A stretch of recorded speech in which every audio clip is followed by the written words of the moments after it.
I don't even have the words to express the gratitude for the amount of support that was given into that. That was something that was started even way before I made it to the NFL. Something that was started small just to be able to affect my small community back at home, McKees Rocks. I just wanted to be able to play my role and do my part in my community as I ventured off and to chase my dreams of making the NFL. And you guys have just took that and blown it away, and I'm so excited for the things that I have planned in the future for these kids all across the country now. While I'm so thankful to everybody, I know that it isn't enough just to be thankful. This is just the beginning of the impact that I wanted to have on the world, and with God's guidance, I will continue to do wonderful and great things. I couldn't do this without any of the support and the love, and I can't wait to continue to take y'all on this journey with me. Okay, that's the voice of Damar Hamlin. Right, that was the voice of Damar Hamlin. And so the first thing that we need to remind people is that we live in McKees Rocks, and also Damar Hamlin is alive. Yeah, he's not dead. He's not dead. And we'll explain why. And unfortunately, it doesn't have anything to do with a vaccine. It doesn't have anything to do with a heart attack. It doesn't have anything to do with anything health related at all. Damar Hamlin and the heart attack story, or the story of him becoming injured, is just that. It's a story. Mm-hmm. It's theater. What's the real story is what we're going to talk about. Right. Yeah. And just to qualify, we're not from McKees Rocks. We moved here. And so we're seeing these things from a different perspective. We're seeing them from, first of all, we are artists and commentators. And so we critique things from our point of view. But, in this case, we moved here about 4 or 5 years ago. 4 years ago. Yeah, 4 years ago. And so we have an outside perspective that a lot of locals may not. So that's probably, good and bad, I suppose. But, right. I think the story here is, as you always say, the simplest answer is mm-hmm. always the correct one. Right. And just like with the COVID story, where my original thought before masking became a mandatory thing, or mm-hmm. a suggested thing for the country, my original thought was the correct one, which is that this is a military operation. Mm-hmm. Okay, and we've since discovered 3 years later that I was right, that we were right from the beginning. That the COVID story is a military operation. Is a military operation. And so what this should tell you is that your first thought about things is your intuition kicking in, and it's almost always correct. But because of society, because of capitalism, because of the fact that people have agendas at play where there's lots of money at stake, you have been bred through your institutional education, through your church. You have been bred to ignore your intuition, and we're headed back into that intuitive space regarding the Damar Hamlin story, and we're sticking to our guns, and we're saying we are correct in that this doesn't have anything to do with health. This doesn't have anything to do with the shot. It doesn't have anything to do with vaccines. This has to do with opportunity zones, mm-hmm. impact investment, and foundations making lots and lots of money. And the cover for all of this money that's being made, which is ultimately a slush fund, which is a fraudulent way to hide money or make money, the cover for that story, for that fraud, is an injury mm-hmm. of a football player. Right. Okay. And I think the word you were looking for is like enculturation. Okay. Like enculturated. So like through media, through schools, through institutions, through whatever, and through just like socializing, mm-hmm. right? We've all been enculturated into this idea that, like what you were saying, that we should trust the authorities, and we should also believe the stories that are being told to us. Right. And I think that, the point I was going to make is that we all have been like led to believe that this was a real thing, and my first take on the fall. The fall. That's a good way of putting it. The fall Damar's it was at first I thought, well, this is a way for the NFL to contribute to the lie about the athletes collapsing on fields, right? Because of the shot, and everybody was pointing to the shots, right? To the weapons, the bioweapons that have been distributed throughout the world. And these athletes dying and falling over on the field, and they said, "Oh no, it's not the shots." I mean, they went out of their way to do that. Of course, right? It was a heart attack through rough play, basically. Through we've had generations of football players get injured, and ultimately they're like the brain damage that came out of all that, and the NFL didn't want to do jack shit about that until it was like brought forward and popularized, and that could have even been a psyop for all I know. But they didn't want to do jack shit about injuries and brain damage and that until a certain point, until they were shamed to do it, and now they're like, oh yeah, football players, because of the the impact to their bodies, experience heart attacks. That's the same lie that says, oh, children have always had heart attacks. Didn't you know that? That's bullshit. And all of this is bullshit. Right. It's a complete psyop, right? But it goes even farther, even deeper. And it does. And you notice that after the Damar Hamlin fall, we haven't seen any athletes falling over on social media. Mm-hmm. So I even have to ask ask you out there who've been fully aware and paying attention to all these athletes just falling down, like, are you sure that you were seeing something even real then? I think what's really real is what you have to see outside your front door. Mm-hmm. Be careful that social media doesn't convince you of things that aren't true. Right. So let's get into that in a second. But I just want to say is, you just cannot trust anything in media. Ever. Even us. Look us up. Yeah, but it's so. We come from a place. We come from a perspective of intuition, and we do hypothesize and speculate. So we're going to say that right up front, that we are not investigative journalists, and we don't check our sources, but we do look at sources, and we don't go through the rigorous checking whatever that a journalist would, because that's rabbit holes. Right, and that because that's not who we are. So we admit that we're speculating, but we use what we see in culture, what we see in news sources, what we see, and try to put it together in a fashion that makes sense logically, that can that follows a story. Because this whole like we were saying in our bookmark podcast the other day, this whole COVID thing, I kept asking why, and we finally, it took us 3 years, and we went back to the original intuition, which was that it was a military operation, right. And then somebody who did all of the research and followed the laws, mm-hmm. and followed the rehoming of biological weaponry into the HHS. So the DoD-backed biological weaponry has been rehomed and rebranded into Health and Human Services. That confirms our suspicion. Mm-hmm. And that's not something that fact checkers can even argue with. A lot of people are coming back to us and saying, why is your most popular video essay called Living War Crimes, the new Constitution, Living War Crimes? Why is it allowed to stay on YouTube? And the only thing that I can answer to that is it's because it's all fact. It's mm-hmm. all based in fact. Right. This is something that, if people at YouTube are looking to verify the things that we have said in that video, they will find verification of it. And you can't argue with it. Right. You can't argue with the law.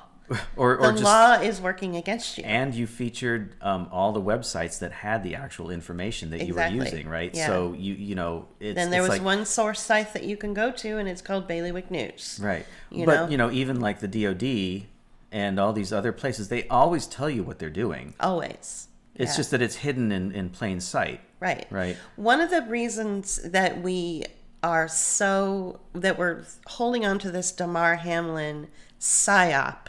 One of the reasons that we're holding on to it so hard is because we actually do have a better position to share what's really going on in this story than anybody else out there. Because one, we live in McKees Rocks.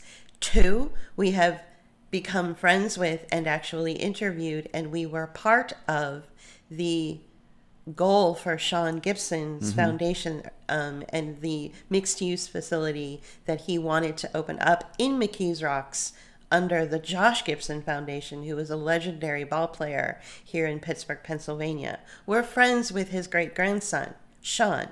So you have to ask yourself, where is that mixed-use facility in McKees Rocks? Right. So let's get into that. Yeah. And there's another thing that I want to point on, touch on, and that is the guy that put out the lie about Damar Hamlin being dead and saying that he looked it up and all that. So let's get into that in a second. Exactly. But I also want to point out that the other reason, number 3, that we're hanging on to this Damar Hamlin story so hard is because it also fits in to the content that we talk about, and that is of impact investment, opportunity zones, and the exploitation of communities, marginal communities, and communities that are at risk, as they call them, or poor communities, if you want to be less politically correct.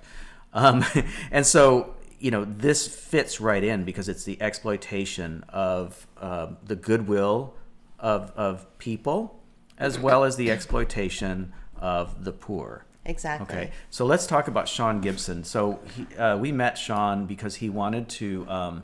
He had this idea to build a facility in the town of McKees Rocks, in the borough of McKees Rocks, that would benefit all children, but especially children who had disabilities. Especially children who had disabilities, right? You want to tell them what he's about? Well, so Sean Gibson is the great-grandson of legendary ball player Josh Gibson, Mm-hmm. and Josh Gibson was considered he's considered the black Babe Ruth. Right, So, and he even excelled at football too. So he chose to go into baseball, but he could have played almost Right. anything. He was a consummate athlete. He was an athlete, a consummate athlete.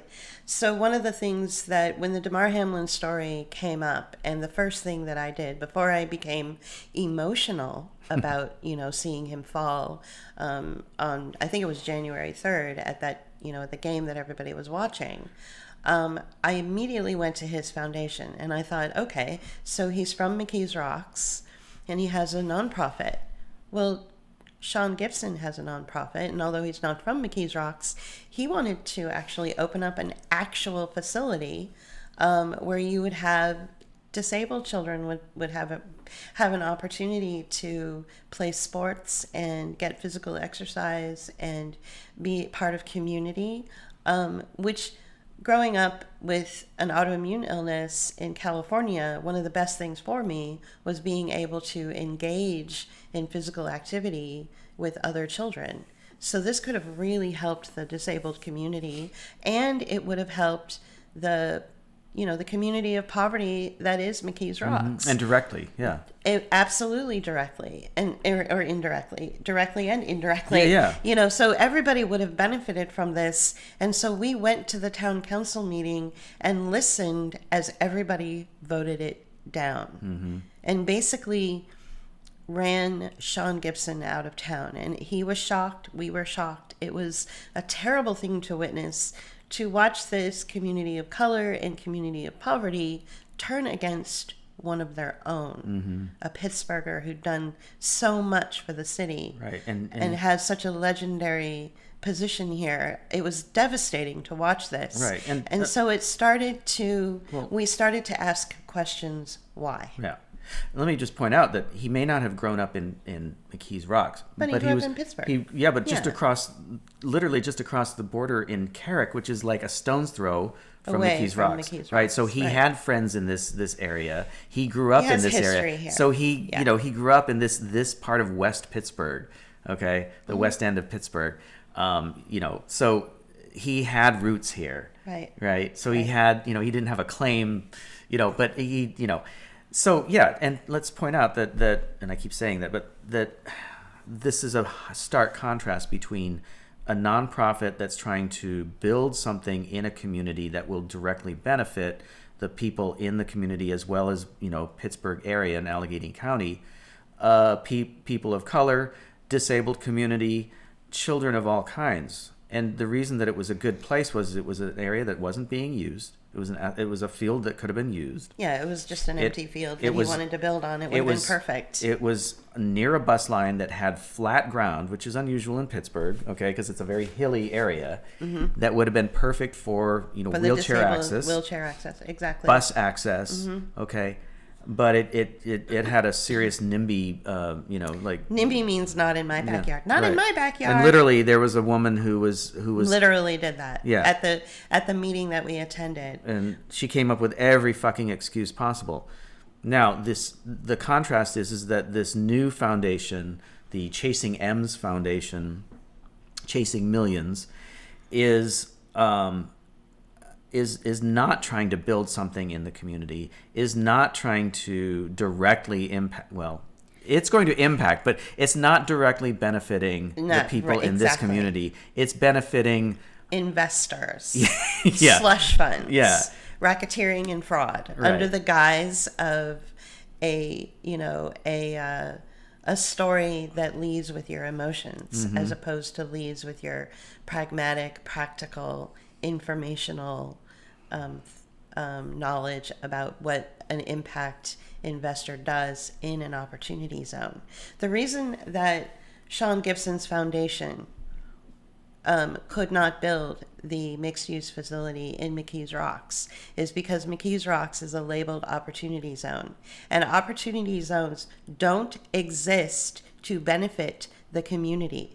Opportunity zones exist for one reason, and that is to hide investments, use nonprofits and various other foundations or NGOs as a way to hide their millions or even billions of dollars.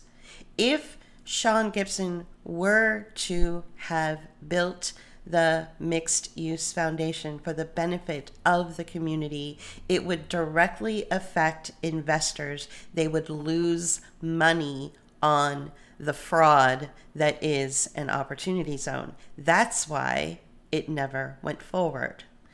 And Damar Hamlin is your sympathetic face plastered on the front of fraud. You take away his face, and it will be nothing but fraud behind it. Right. Well, let me bring up. He could have taken money from impact investors. I'm sorry, Sean Gibson could have taken money from impact investors. It could have been a mechanism for impact investment. And we'll get into what impact investment is in a moment. But the thing is though, that it would only go so far. And the whole point of impact investment is to make sure that it keeps going, and that the investments in that, whatever it is, that community or that thing. Zone. Well, an opportunity zone is something else, but it's similar. You hide the money. Right. Well, an impact investment would continue going, and it's there to reach certain measured goals. But what I'm trying to say is once the type of organization that Sean Gibson was running didn't allow for that continued exploitation, because it's not an organization about exploitation. It's an organization about actually benefiting, right? Okay. And providing a service. Right. Okay. Now, so what I want to say is I believe, that opportunity zones, which were created during the Trump administration by billionaires in Silicon Valley. It was Sean Parker, the Napster fraudster. Okay, I don't know if you know the story about Napster. He's the one that said, "Yeah, I love opportunity zones. I get to hide my money there." He pretty much came out in the open and said that opportunity zones were a fraudulent way for the billionaire class to hide money. I believe that as this evolution of human capital markets, which is another way, which is a pretty way of basically modern day slavery, my interpretation of the evolution of human capital markets is that impact investors, which were once a separate thing from opportunity zones, are now working hand in hand with opportunity zones, which are government established. They were established by the government. Ben Carson actually came to McKees Rocks. Remember Ben Carson, the Secretary of Housing, I believe, during the Trump administration? He actually came to McKees Rocks and brazenly and happily announced to everybody's delight that, McKees Rocks is an established designated opportunity zone. And JP and I went, oh my God, do these people not understand that this simply means that their community will be required to remain poor and blighted, and something like benign neglect will have to take place in order for the funding to keep rolling in and covering what you call the impact investors. Right. Impact investors are part of the private capitalism, private sector. So when you have the private sector working with the government sector, like opportunity zones, and they work together and they have handshake deals to continue to hide their money, that's fascism. So McKees Rocks is lifting up fascism, okay, when you've got these two types of things working together. And in order to put a pretty bow on it and, turn your shit sandwich into a lobster dinner, they have to put a pretty face on the front of it, and that pretty face is Damar Hamlin. Okay? Right. So we talked a little bit about opportunity zones in our bookmark from Saturday, January 28th. So you can go back and find that, and we talk about that there. We also talk about impact investment in the video essay called Lifelong Learning. Okay, but what, in a nutshell, an impact investment is it's an outside private investment that is focusing on something that benefits a community or it claims I know right. Well, be careful, like you have to say, it claims that it benefits like a cohort, like a group of people, or a children, community or whatever, a daycare center. Okay, and what it's about is it they're measured goals, and they have specific things that make it happen. Now, it takes money from government, and it takes money from investors, and it creates this mechanism of investment that is supposed to be doing good, making the world a better place, kind of thing, right? Anytime you hear that, making the world a better place, just pay attention to what's or if you hear the word impact, right? Impact, yeah, or exactly. Or even words like touching the community. Yeah. Which is what Damar Hamlin said. Right, he just said. And he said impact too. Yeah. And so what it is it's a situation that then pays for, this thing that's supposed to be doing good. But what happens is that it also creates the opportunity to start exploiting that very thing that they're trying to fix. And so if it's worth it to them to continue the immiseration of the community or the cohort, in order to continue making money from it, that's what will happen with that impact investment. And that's, I'm sure, what's going on. Now, impact investment is a great way to hide exploitation. Exactly. Then you combine that with the number of nonprofits that are in this community. In McKees Rocks, the nonprofit industrial complex is running rampant in this community, as well as the impact. There's that word again, but the actual impact that Section 8 housing has had on this community. Mm-hmm. McKees Rocks has the most Section 8 housing in the Allegheny County, and most likely the state of Pennsylvania. Now, saying that, I don't mean that we shouldn't have poor people in our community. We shouldn't have Section 8 housing. What I'm saying is that it hasn't been distributed evenly like it normally would be. Right? It's all been concentrated here. And why? Well, this is a perfect. It's a designated opportunity zone. Exactly. So. Well, it became that designated opportunity zone over time, but I think that was the first step in getting this town, because it has always been sort of under the heel of Yeah. the ruling class and the mob. the mob. Well, the mob literally it was Literally, under there. I Yeah, know. the mob did run this town for a while there, and so these things have all played into the fact that this town has always been a place of exploitation. Right. An exploitation of workers, an exploitation of goodwill, an exploitation of people and their immiseration. There's so much recovery of addiction going on here and addicted people here because there's so much trauma here from over the years of, like what I was saying, exploitation and rule, I guess, So let's talk about, there are people who actually truly believe that, that Hamlin is a saint. And then there are and he's alive and well. And then there are people that believe that he is dead. Yeah. So let's talk about where he went to school. Like we went out and had a dinner with our friend Zig last night, who talked about the school that Damar Hamlin went to. Mm-hmm. So why don't you tell us? And because you used to be a bus driver, right? And you used to drop kids off over there, right? So why don't you tell us what that school is really like? So the school is Pittsburgh Central. It's Pittsburgh Catholic Central, yeah. Right? And it's a very well-funded Catholic school, high school. It's where rich people go to school. Yeah, and so basically the ruling class of Pittsburgh and Allegheny County pretty much all go to this one school. The ruling class. The ruling class. This is where Damar Hamlin went to school. This does not represent McKees Rocks.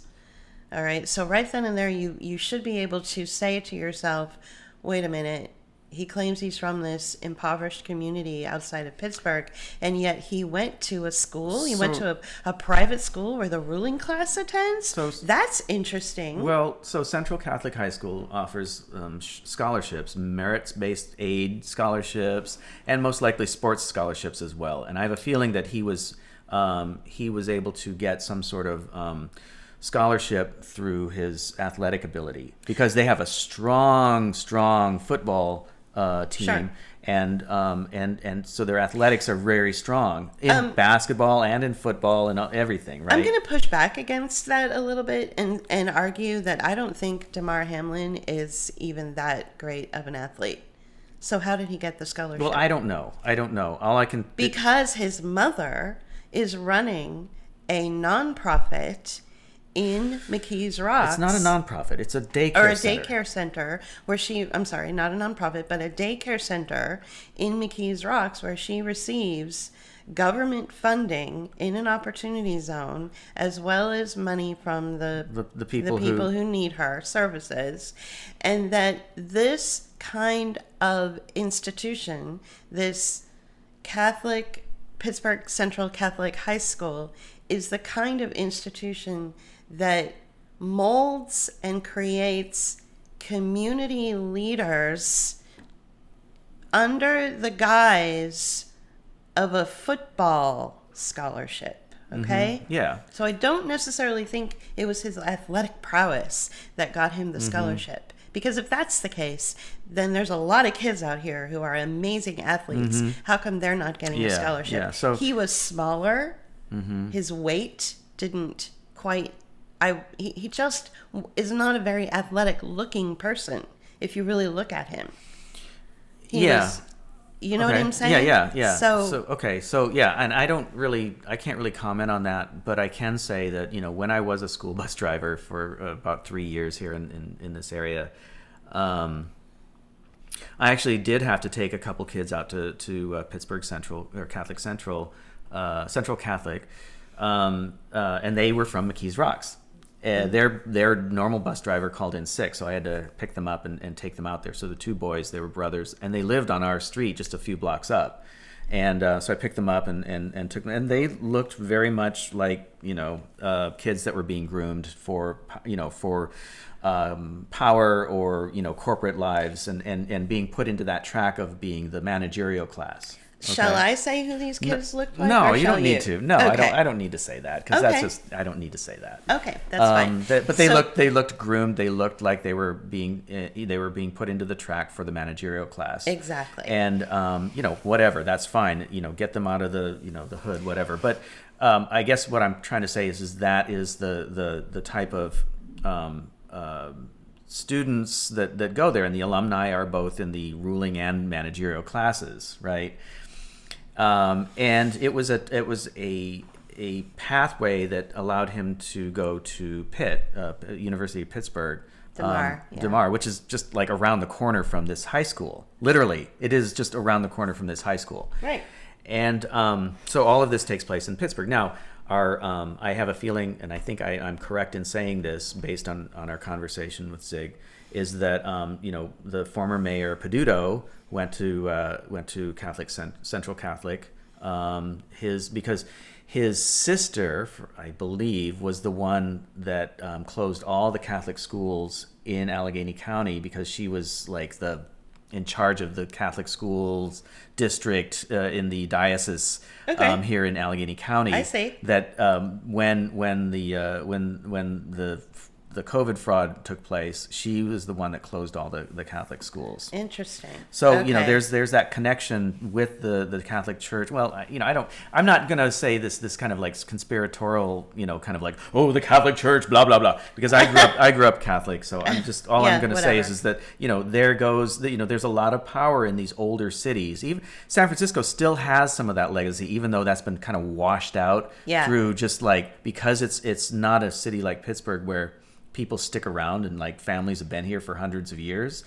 San Francisco is a transient city, so there's only a few families that have been around for a long time. Right. So the Catholic Church doesn't have the same role it has in some of these other cities like here or Boston. Right.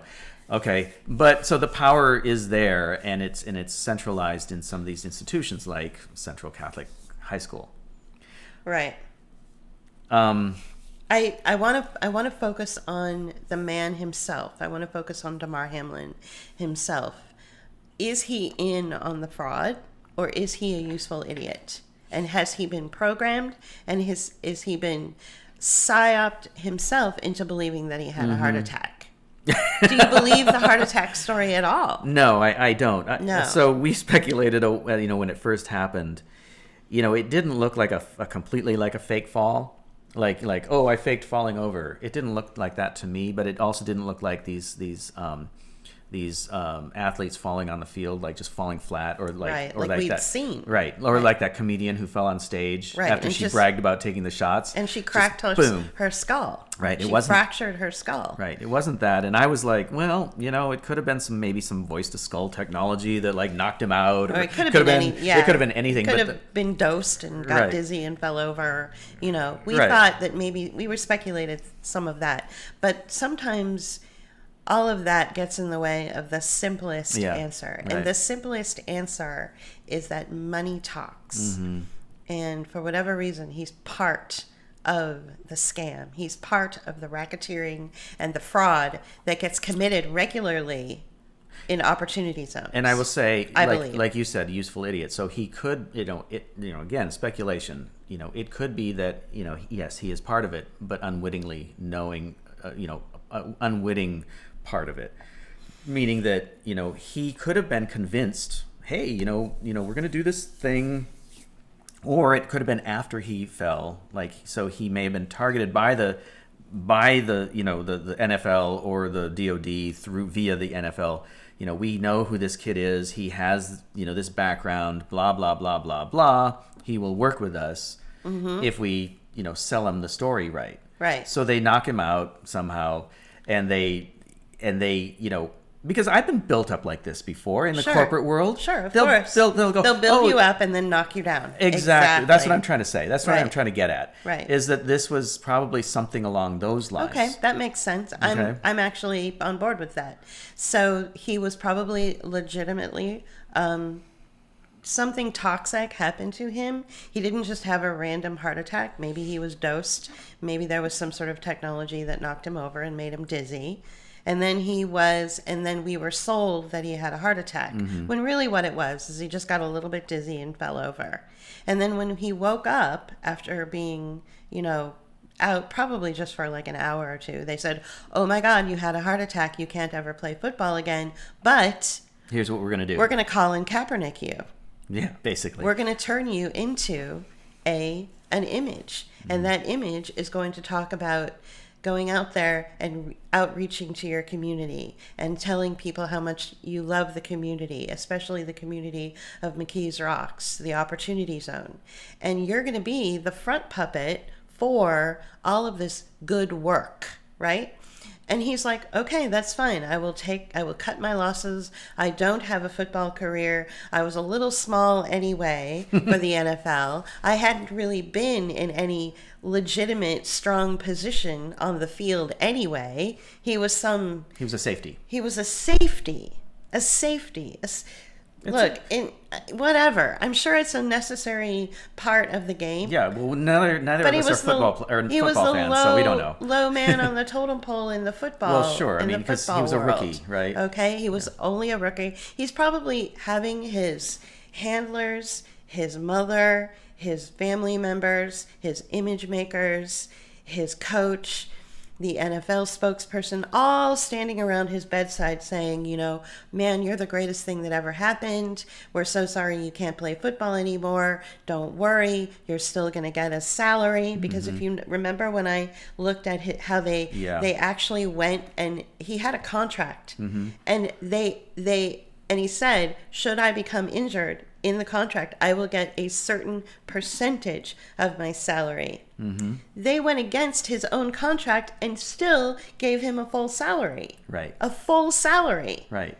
So it's $3 million a year, right? Yeah, I forget for the length of the contract or whatever it was. What the contract was, but the fact is that traditionally in every situation when a football player is injured, his contract says, it's something like 30% of my salary, which is still really great money considering they make millions of dollars a year. Yeah.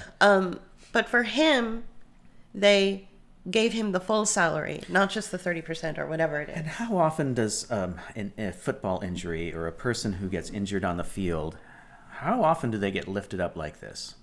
How often does such a big deal get made out of something like this? Zero. Exactly. So it's a hinky thing all the way around, which allows us to speculate because we know that we're not being told the full story or the complete truth, and so it's very problematic to get this story and try to swallow it whole, because it just feels wrong from the beginning to the end. Right. And just a couple of days ago, just so that you guys know, a Los Angeles Charger. They moved. Okay. Oh, hang on. Lemonier. So the guy's name is Lemonier. I love the names, Lemon.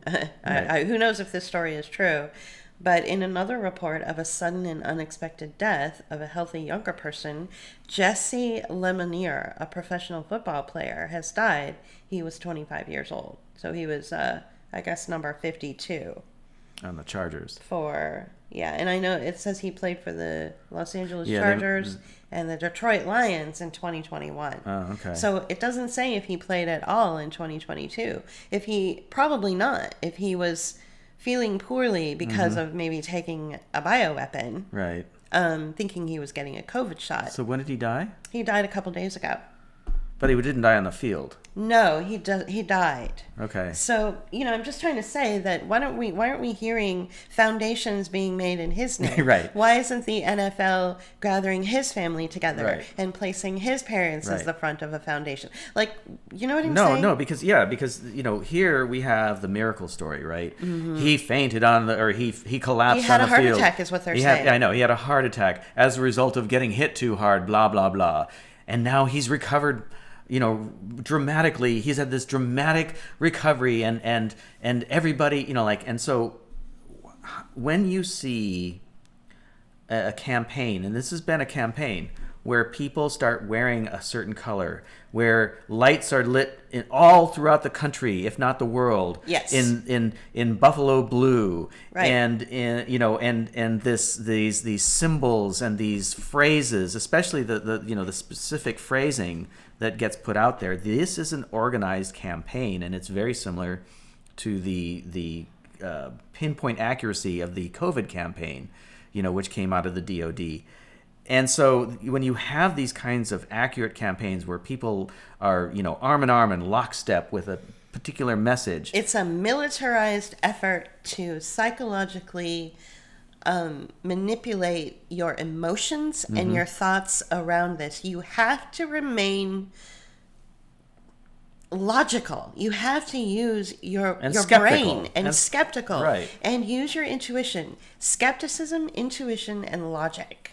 Yeah. Is where you have to go. You have to set aside your emotions and set aside your sentimentality. And speaking of sentimentality, I mean, he's also adopted this sort of heart symbol that people do with their hands, right? With their two hands, and they make like a heart, right? Sure. Shape, right? Yeah. And it's so sad because that's such an innocent symbol, right? But it's been exploited, like everything else. It's getting exploited and used in this campaign. So you have hand signs, you have messaging, you have colors, you have ritual, and you have sentimentality, and all wrapped up in this gooey, squishy story about this alleged McKees Rocks hero, right? Who didn't even attend the McKees Rocks High School. The McKees Rocks High School. Stowe Rocks High School, which we can see from our window, our front window. Yeah. So I think that now I want to talk about something that you have brought up, if you don't mind, that I really feel there's something there. And I think that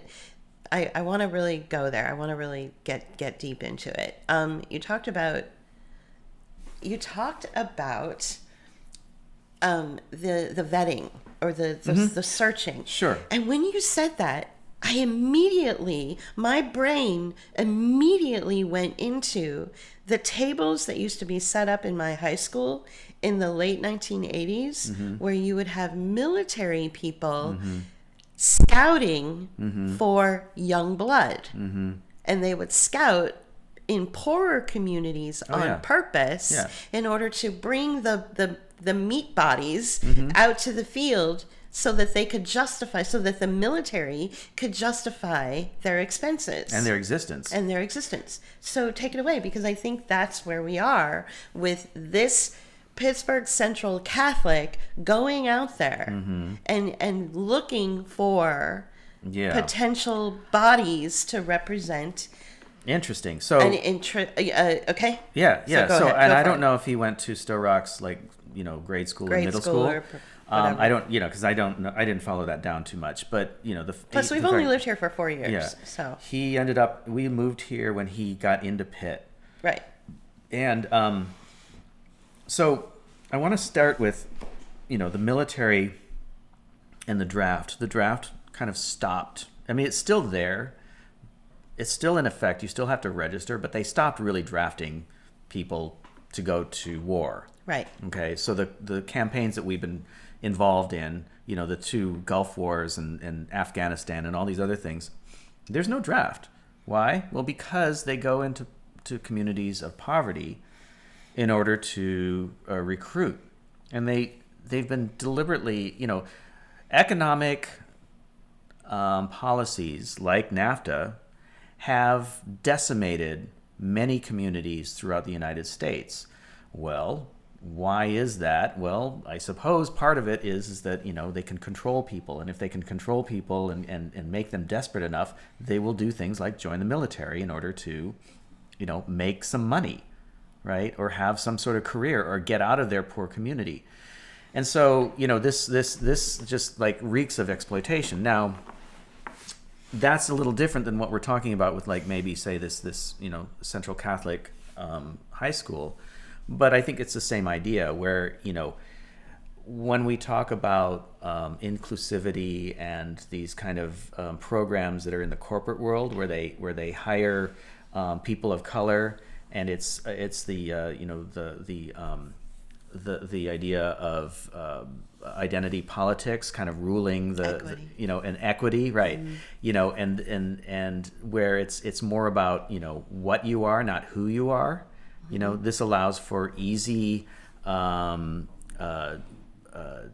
labeling and saying, look, see, we're being equitable. We're hiring people of color. Well, they're people of color of a certain class.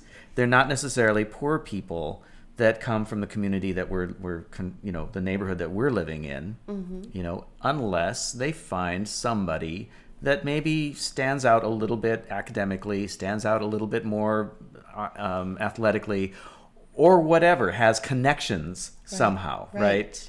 And so they can recruit people, especially people of color, to kind of promote this idea of equity, of identity politics and inclusivity.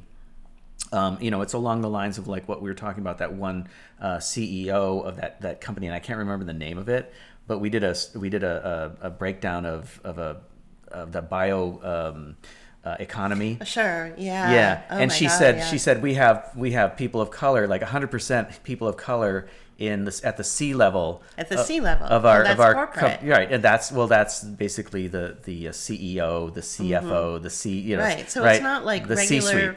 Right, the C-suite. So none of those people were poor to begin with. No, they were all like upper middle class or They whatever. they had better opportunity than I did. Right, exactly. So Yeah. so it's this false claim Right. of inclusivity and of equity, right? Right. And so you've got to start somewhere. So you start grooming people that fit maybe a look, they fit a type or whatever, and they bring them into a more mainstream kind of education tract, and They put them on a pathway to success, to the managerial class. right? Which allows Right. So I don't know if I got into like what you were referring to. So why don't you Okay, so I backfill? believe. So let me just pare it down into based on what you said, which I thought was brilliant, and based on my intuition regarding the recruitment of soldiers for the military.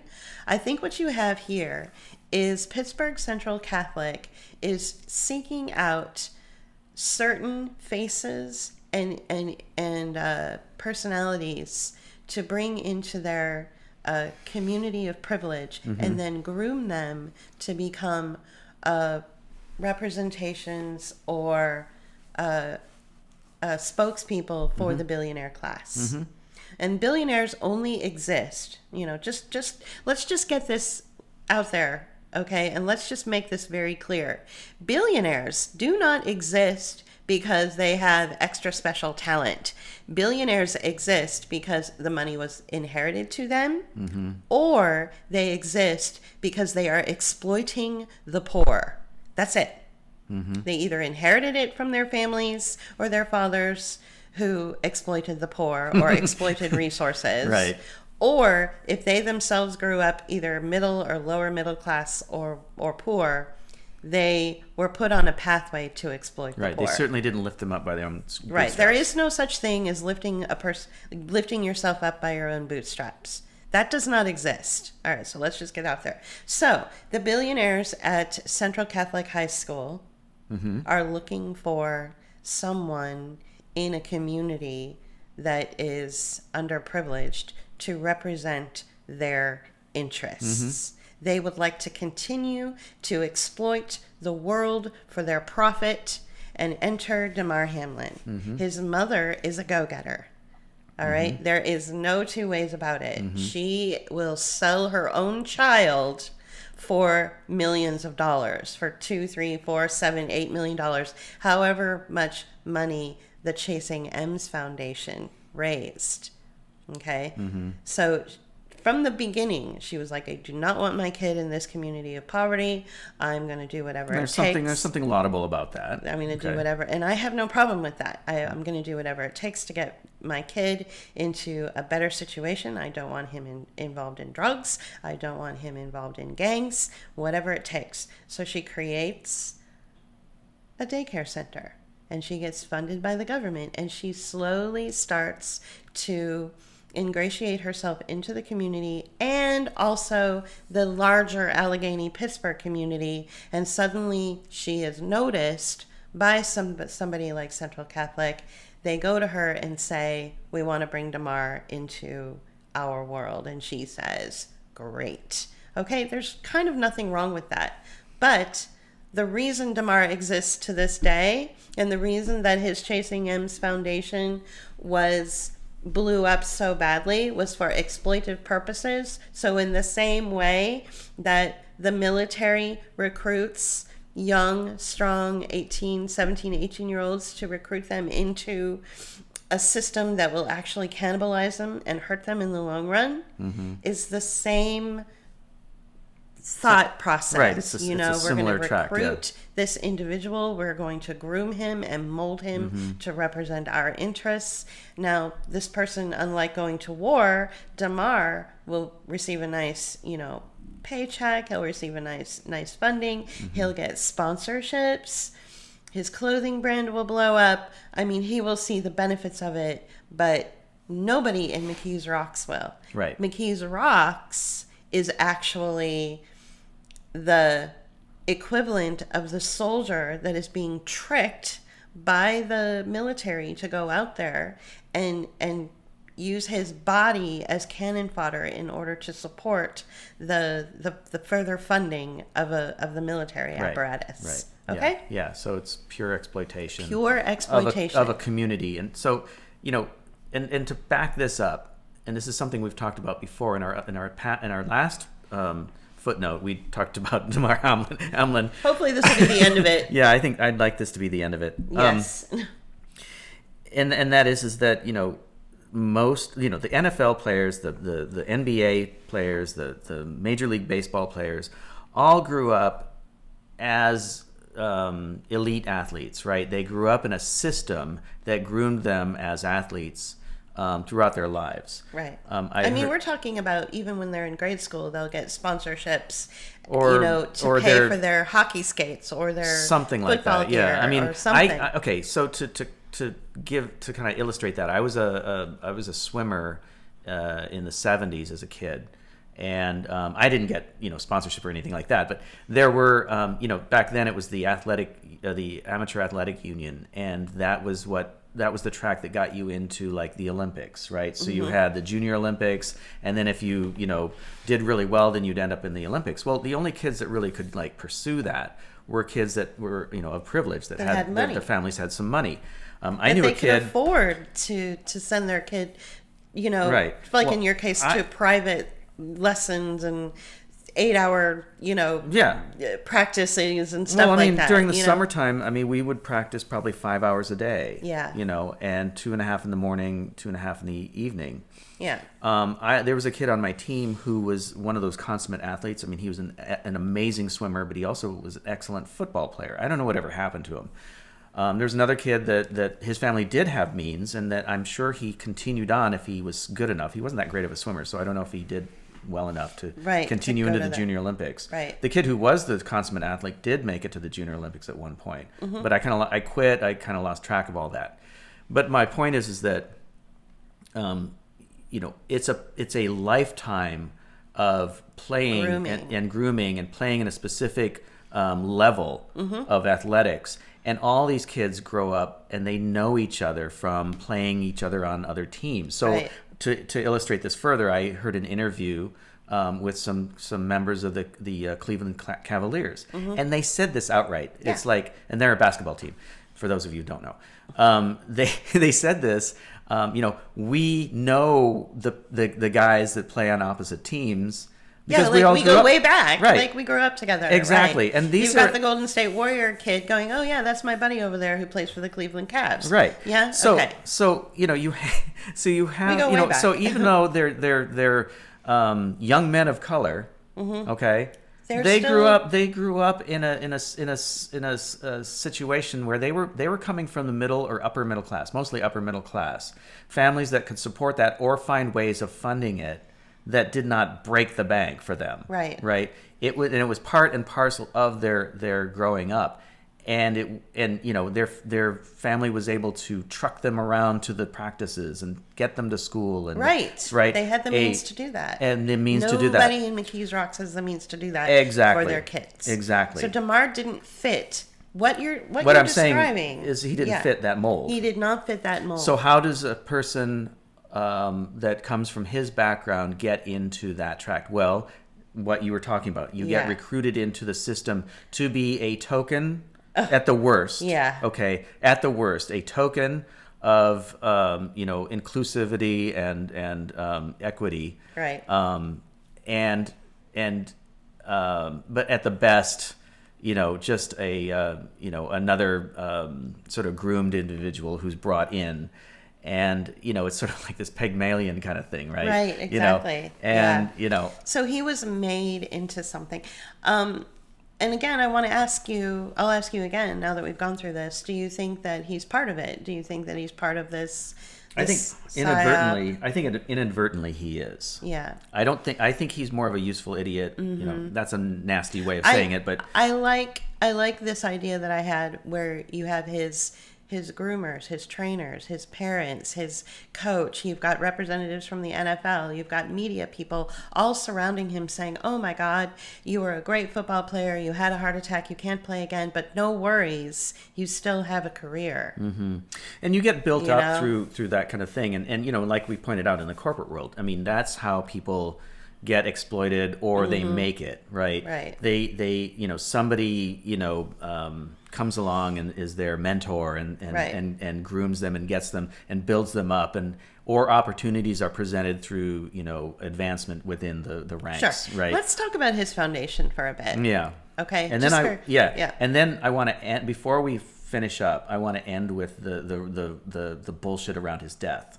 Right, the bullshit around his death, and I want to talk about the one good thing that may have come out of this. Okay, all right. Okay.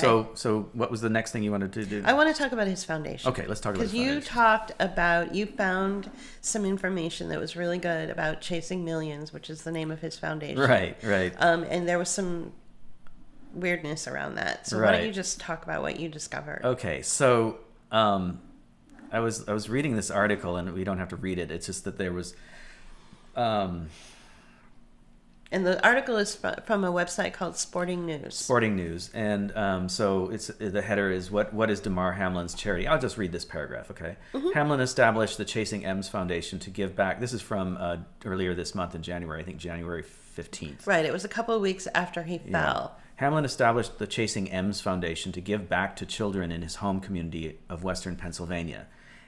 Quote, as I embark on my journey to the NFL, I will never forget where I come from, and I am committed to using my platform to positively impact the community that raised me, he wrote on the foundation's GoFundMe page. I created the Chasing M's Foundation as a vehicle that will allow me to deliver that impact. There's that word. Twice you hear the word.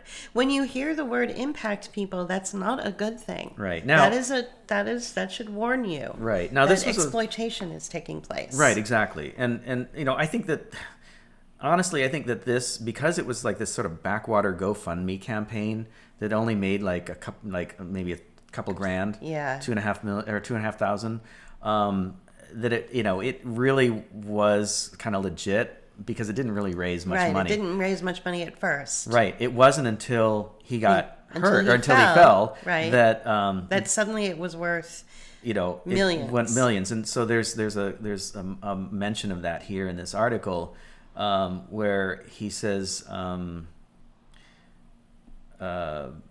yeah, okay. So before Hamlin's medical emergency on Monday, the foundation had raised a total of around $3,000. Jesus. As of January 6th, 2023, that amount now exceeds $7,900,000, and we know now that it's like in the probably 10, 11 million at least. Yeah, I don't know where it is now, but it's way more. There's than all this, and then all these like high level people in the NFL have been donating like tons and shit tons of money, like. Jim Isray of the Colts donated $25,003 oh, yeah, because of his number 3, right? Right. The Patriots donated $18,003. Rams donated $12,000. $10,000. Let's break that down. Let's unpack that's like this. so much money compared to what he. Why are these people who represent these various NFL teams? Why are they donating to this foundation in an opportunity zone? Right. That's based out of an opportunity zone. So this is clearly not charitable giving. No. This is about investing in something that will give back to them. Right. Here's what I will speculate. Can I speculate Please for a do. minute? Yeah. These giant corporations that donated to this, what started out as a legitimate GoFundMe account or GoFundMe campaign, it started out legitimately and then was exploited. The corporations that donated, hundreds of thousands of dollars into it are making an investment and eventual into an opportunity zone and they're making their impact investment into this opportunity zone with the understanding that their money is going to go to products and services that will chain and control the children, especially in this community, to be forced into systems. And those systems will then generate a profit supported by the government and supported by the military. And then that original investment that those corporations make, they will see a return on their investment. So the Colts may have invested $10,000 into this opportunity zone through the fraud of a GoFundMe account, but they are going to see a $10 million return on that investment. Yeah. That GoFundMe account is cover for a return on investment. And the only people that will profit from those investments are Damar Hamlin and his family and the people who make the investments in the first place. They're going to see a big ass return on that. Meanwhile, the only way it works is if you exploit the people in the opportunity zone, the designated opportunity zone that is created to create this racketeering, fraud, and slush fund.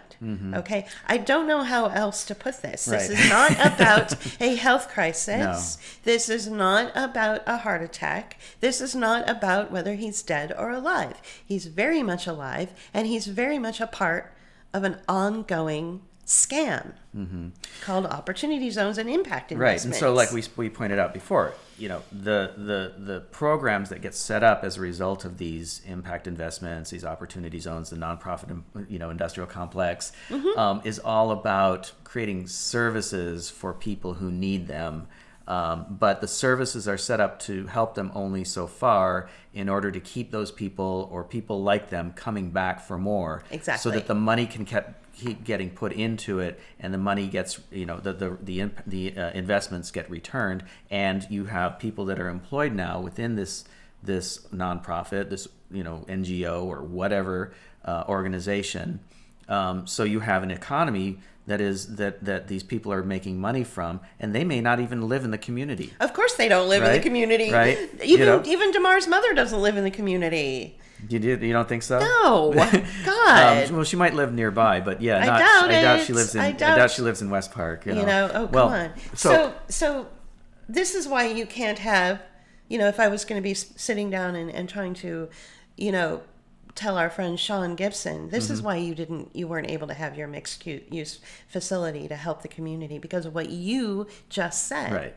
Because there's a lack of exploitation that goes on there. Exactly. Yeah. You have to create an unending need, and that unending need has to be an immiseration, an investment into misery in order for these billionaires to make a profit. What Sean Gibson wanted to do was something good, was something really, really good that does not involve immiserating or causing misery.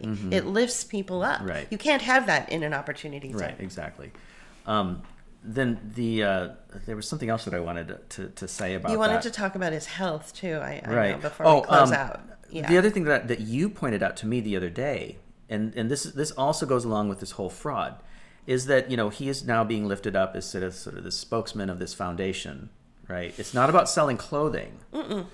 But because he had a heart attack, there's going to now be an opportunity to make sure that all football players get, tested for their EKGs and all these EKGs, things, right? And so there's going to be all this equipment that's going to be bought and sold, right, in order to support this, right? So when you have mass shootings, it allows for people to say, "Oh my God, we need to put metal detectors in a given location," right? At church. And so ka-ching, ka-ching, ka-ching. Yeah, right, exactly. Yeah, everywhere. So the best It's the same kind of idea, right? Exactly. So you create this need, this fake need for something because football players now have heart attacks. Apparently. So the best, and we've seen this before. We saw it with Colin Kaepernick. Right. Once, the story of Colin Kaepernick is that he's number 7 for the San Francisco 49ers.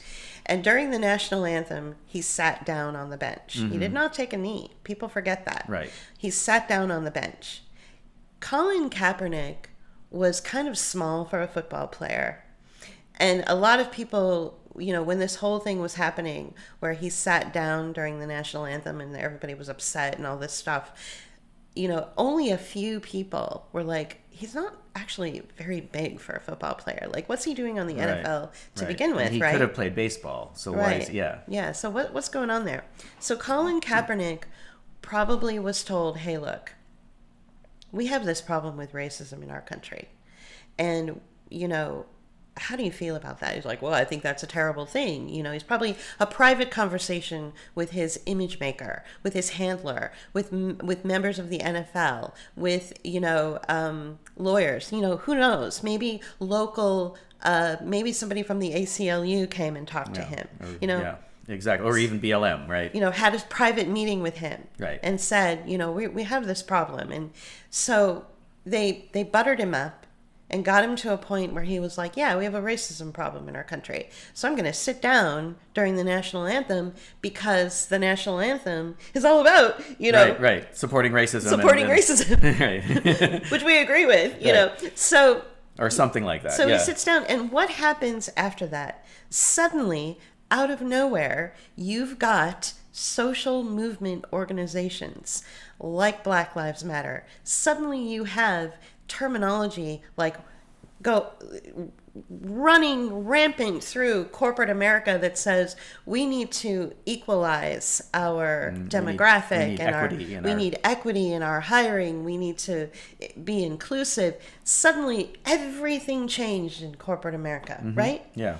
Practically overnight. So Colin Kaepernick was the pivot point for a social movement or a social organization that ran rampant through our communities, okay? That's what we're witnessing with Damar Hamlin, is another pivot point, another pivot into the way that the NFL and possibly the entire sports franchise operates now from this point forward. Like you mentioned that I had said, and thank you for bringing it up again, which is maybe now if you are considered, someone who is going to be not inducted, but is going to be brought into the NFL, maybe now you have to go through regular EKGs or regular physicals,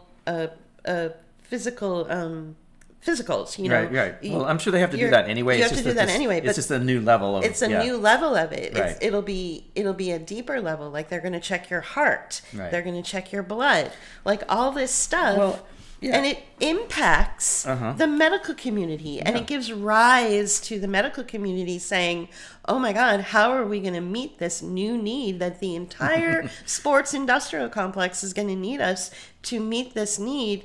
Help us, government. And so there you have the DOD saying, no problem. Or the government saying, no problem. Here's everything you need. Right. This is a deployment of a service that you think you need, and I'm telling you, the way that the United States has operated for hundreds of years as a military outpost, We are now turning inward, and all of the money that the DoD would normally spend and normally need from the government to go and blow up brown countries, they're now turning into a medical facility to take all those trillions of dollars and turn it into making us a big giant hospital in the United States. Well, and that dovetails with what we were talking about, like with what Catherine Watt is talking about, what we've been talking about, and that this is now one of the key areas that we will all be funneled into and exploited over, or financialized through. That's a better way of putting it. Financialized through medicine, through debt, through a number of other things we've mentioned before. And so that dovetails right in with what you're talking about, how health is now being used as a way to make money from the people all over the world. Exactly. Right. And so we're gonna go ahead and close out now, but I want to. Do you want to talk about the lie, the bullshit about his death, real quick? Oh, right. So yes. Before we close out, let's talk about that, and then we can talk about the who benefits. Who benefited from this entire fraud, right? This entire story, this entire theater. Who benefited? But first, let's talk about this horrible Twitter person, Greg Gervais is his name, who put this stupid fucking video out talking about how he can prove that Damar Hamlin is dead. Damar Hamlin is not dead. He is alive and well, and he's very wealthy. Okay? He is now the spokesperson for impact investment in opportunity zones. Okay? That's who he is now.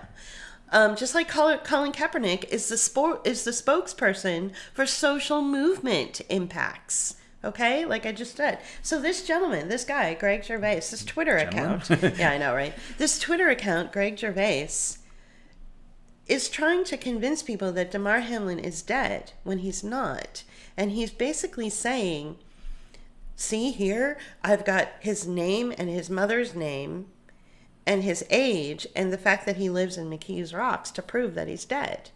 And the fact is you can go to the site he went to, which was a Pittsburgh, Pennsylvania records site, and you can type in all of that information, and it pops up. He's taking screenshots of information that he himself typed into the database, and then using that to try to prove to you that it's some kind of death certificate. Right. And it wasn't. And it's not a death certificate. Yeah, and it was, and it was the death records. So all he was doing was a request for records for this person. Exactly. And all he was showing you was the content that he input, and then in order to get the record. Right. So it was he put it in, and he got the results back. So he was showing the results page before you go to the next screen to request that they had died. Yeah, or the record of the death. The record of the death. But he didn't show the record of the death. He just showed the database where you input the database. So this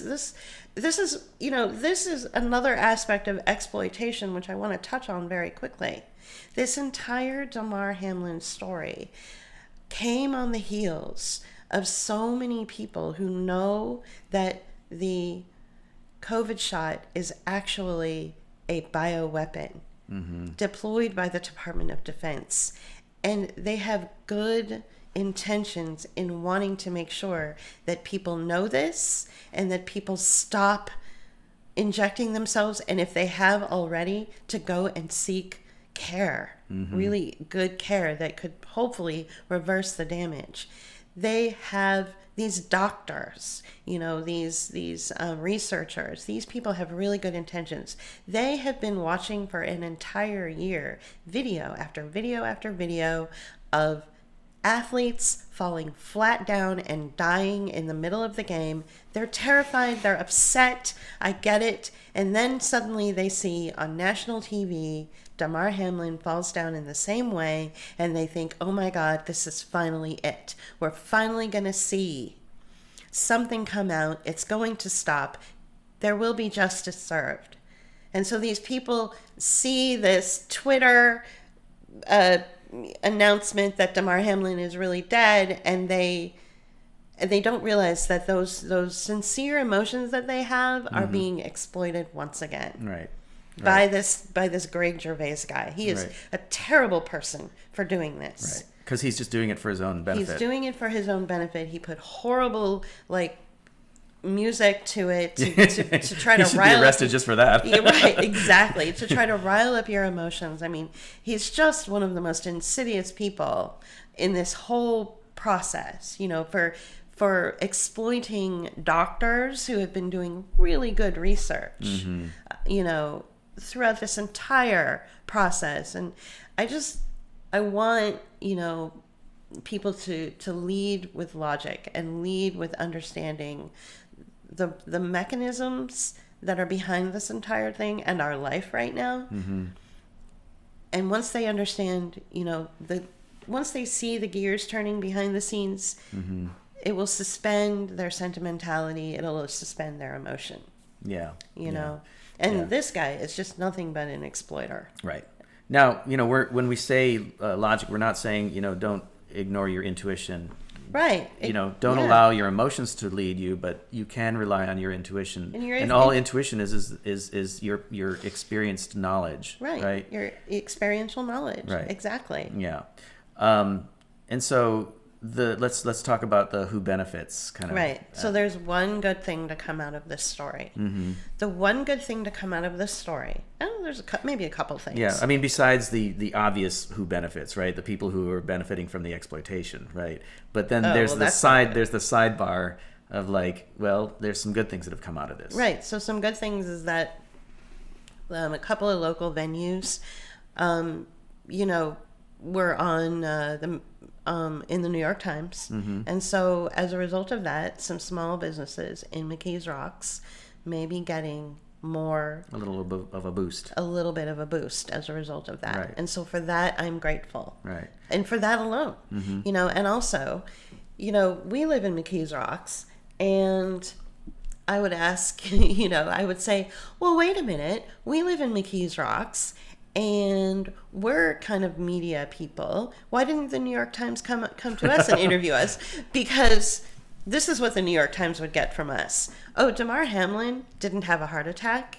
He was used as a way to promote slush funds, racketeering, and fraud, which tend to circle like vultures around opportunity zones. And he was used for impact. His GoFundMe page was used for impact investors to continue to exploit this community of poverty that's already been exploited. Go ahead and print that, New York Times. You think they're going to print that? No.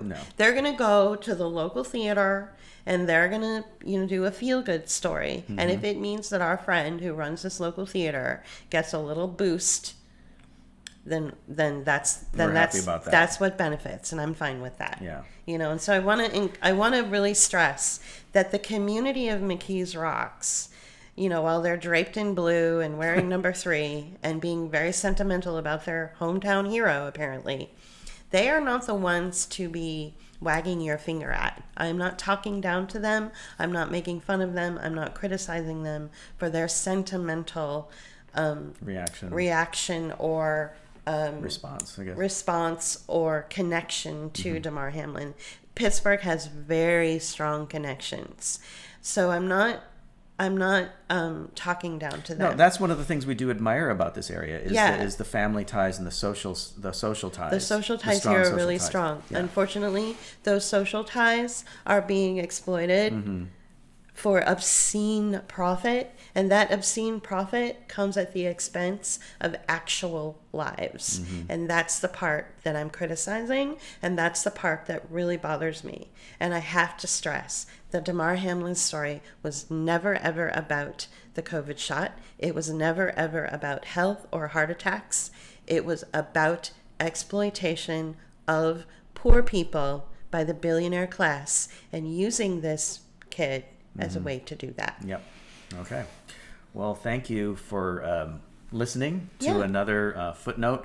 We're releasing this for free and early. Right. We normally put it out on every other Friday, but we're releasing this early because we felt like this was kind of important, because that video that we played at the beginning, the sound from that video was just released just hours ago from the time that we're recording this. So we wanted to get this out there and share it with all of you before other pundits, got their hands all over it. Right. And you know what? And one last thing. If you want to donate to a foundation in Pittsburgh that's sports backed and sports related, then please, we'll include the link in the description of this video. Then go to Sean Gibson, because, go to his foundation, which is in the name of his great-grandfather. Right, joshgibson.org. joshgibson.org, the Josh Gibson Foundation. Because I got to tell you, Damar Hamlin's foundation is backed by the Billionaire class, backed by the entire National Football League and various other. And I want to tell you the kind of people that are backing the Josh Gibson Foundation. A local grocery store. Now, it is a corporate grocery store, but he has to cobble together. Right. He cobbles together about a dozen different small businesses. Some are banks. I think even, maybe the ACLU gives a little bit of money towards his foundation every year, but he has to cobble together dozens of different, and he does it himself. I mean, he does it all by himself. Yeah. And so this is the kind of thing that you want to focus on. You don't want to focus on exploitive foundations and impact investments. This is actually we believe that this is a legitimate foundation. We interviewed Sean Gibson. We've seen him at the grocery store. Right. He is the nicest guy you could ever meet. He has a heart of gold. He wanted to build this mixed-use facility, and it breaks my heart that he couldn't do it because of the exploitive processes of capitalism and not understanding what opportunity zones and impact investors really do. Right. Okay? Yep. So thank you for that. Yeah. All right. Well, thanks again for listening, and we will talk to you again another time on Footnote. On Footnote. Thank you. Bye-bye. Bye-bye.